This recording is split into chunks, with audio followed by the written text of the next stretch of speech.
Bulletin में सबसे पहले बात, इसराइल अमन का सबसे बड़ा दुश्मन हिजबुल्लाह के साथ गुज़श्ता रोज होने वाला अमन मुआहिदा सबूताज करने पर तुल गया। सहूनी रियासत के जंग बंदी के बावजूद लबनान पर हमले, जिला नब्तिया में कई मकामात पर बमबारी, लबनानी फौजी समेत मजीद 23 शहरी शहीद हो गए, 60 जख्मी। दहशतगर्द रियासत की गजा में भी वहशियाना कार्रवाइयां, मजीद 4 फलस्तीनी शहीद हो गए। अमरीकी इंटेलिजेंस ने रिपोर्ट में खबरदार किया था कि इसराइल अमन मुआहिदे को सबूताज कर सकता है। वॉशिंगटन पोस्ट की रिपोर्ट के मुताबिक नेतन्याहू पर लबनान में फौजी कार्रवाइयां जारी रखने के लिए सियासी दबाव है। इसराइल कोई ऐसा इकदाम कर सकता है जो अमरीका ईरान हतमी मुआहिदे में रुकावट बनेगा। इसराइली हमलों के बाद अमरीका ईरान मुआहिदे में भी रुकावट आने का खदशा। गुज़श्ता रोज भी तेहरान ने अपना वफ्द स्विट्जरलैंड भेजने से साफ इनकार कर दिया था। अगर लबनान पर हमले जारी रहते हैं तो दुनिया का अमन फिर खतरे में पड़ जाएगा। आपना हुर्मुज़ बंद होने से दुनिया में फिर एनर्जी क्राइसिस शुरू हो सकता है, तो ये एक अलार्मिंग सिचुएशन है। बात कर लेते हैं इसी पर। कर्नल रिटायर्ड आबिद लतीफ़ साहब ने हमें ज्वाइन कर लिया है। आबिद लतीफ़ साहब, गुज़श्ता रोज़ इसराइल और हिजबुल्लाह में सीज़ फायर का मुआहिदा हुआ, उसके बावजूद भी हमले जारी हैं और गुज़श्ता रोज़ ही हमने देखा कि अमेरिका ने भी इसराइल के हवाले से अपना सख्त मौक़िफ़ अपनाया और वाशिंगटन पोस्ट इस अलार्मिंग सिचुएशन की तरफ इंडिकेट कर रहा है कि इसराइल शायद अमन मुआहिदा सबूताज करना चाहता है, इसलिए ये सारी कार्रवाइयाँ की जा रही हैं। अब इसके ऊपर क्या होना चाहिए, इसराइल को कैसे रोकना चाहिए? जी, बहुत शुक्रिया मुझे इनवाइट करने के लिए। जी देखिए, बिल्कुल ठीक कहा आपने, क्योंकि ये देखिए जो द ग्रैंड स्पॉइलर है, बल्कि अब तो स्पॉइलर भी नहीं कहना चाहिए, क्योंकि इसराइल शायद स्पॉइलर से भी सबटियर है, जो कि अब सबटैच करता है सब कुछ।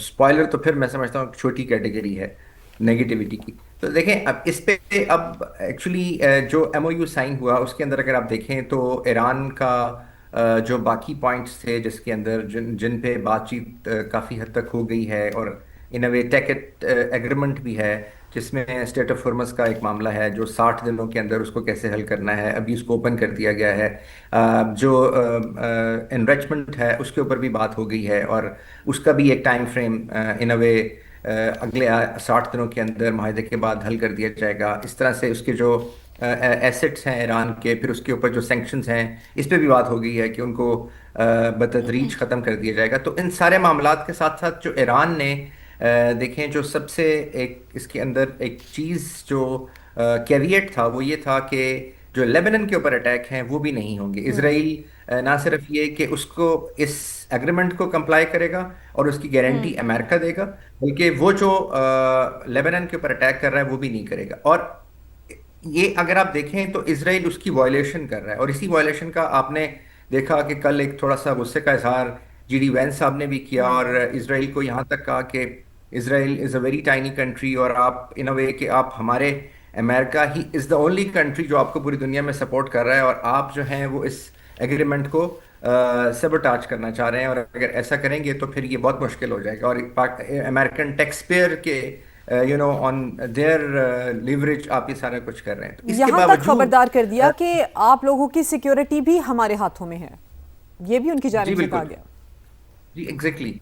अब एक्चुअली प्रॉब्लम यह है कि जो नेतन्याहू साहब हैं, बिकॉज ऑफ हिज इलेक्शन, जो उनकी इंटरनल जो पॉलिटिक्स है, वो चाहते ये हैं कि ये जो एमओयू साइन हुआ है और इसके बाद जो फ्रेमवर्क अनाउंस होना है, उससे पहले पहले वो जो लेबनान का इलाका है, स्पेशली लिटानी रिवर से जो नॉर्थ है, और उसके बाद जो शिवा पार्क का वो वाला सारा इलाका है, उस पे वो पहले ही भी वो एक तरह से एक बफर जोन है कोई अबाउट 12 किलोमीटर्स का, जिसमें इजरायली फोर्सेस जो हैं वो इसमें मौजूद हैं। और इनका जो लेबनान जून में जो इनका आपस में एक सीज फायर हुआ था, जो कि बहुत ही फ्रिजाइल सीज फायर था, उसके अंदर भी यही था, इनका था कि जी हम उस इलाके को मैनेज करेंगे, जबकि वहाँ पे जो लेबनान अथॉरिटी हैं और हिजबुल्लाह है, वो ये उनका ये कहना था कि हम एक पायलट फोर्स के थ्रू इसको मैनेज करेंगे और गारंटी करेंगे कि वहाँ से इसराइल के ऊपर रॉकेट अटैक्स और बाकी चीज़ें ना हो। लेकिन इसकी आड़ के अंदर रहते हुए जो इसराइल है उसने अपने कोई भी वहाँ पे हमले नहीं रोके, बल्कि वो मजीद पेनिट्रेट करके अब अबाउट एक 20 किलोमीटर की जो लाइन है उस तक वो पहुँच गए हैं, और मजीद एरिया ले रहे हैं, मजीद वहाँ पे एयर स्ट्राइक्स कर रहे हैं, रॉकेट फायर्स कर रहे हैं, वहाँ पे सिविलियन की कैजुअलिटीज़ हो रही हैं।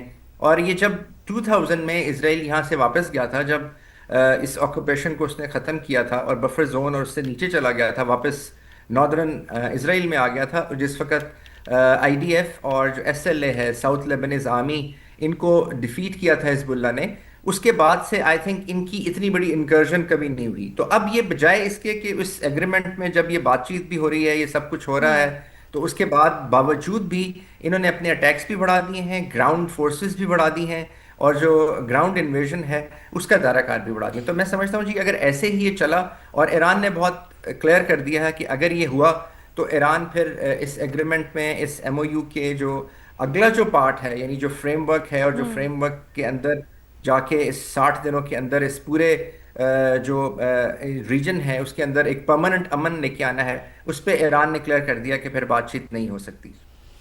ठीक है, आबिद लतीफ़ साहब कर्नल रिटायर्ड हमारे साथ मौजूद थे, तमाम तर सूरत हाल पर अपना तज्जिया दे रहे थे। आपका बहुत शुक्रिया।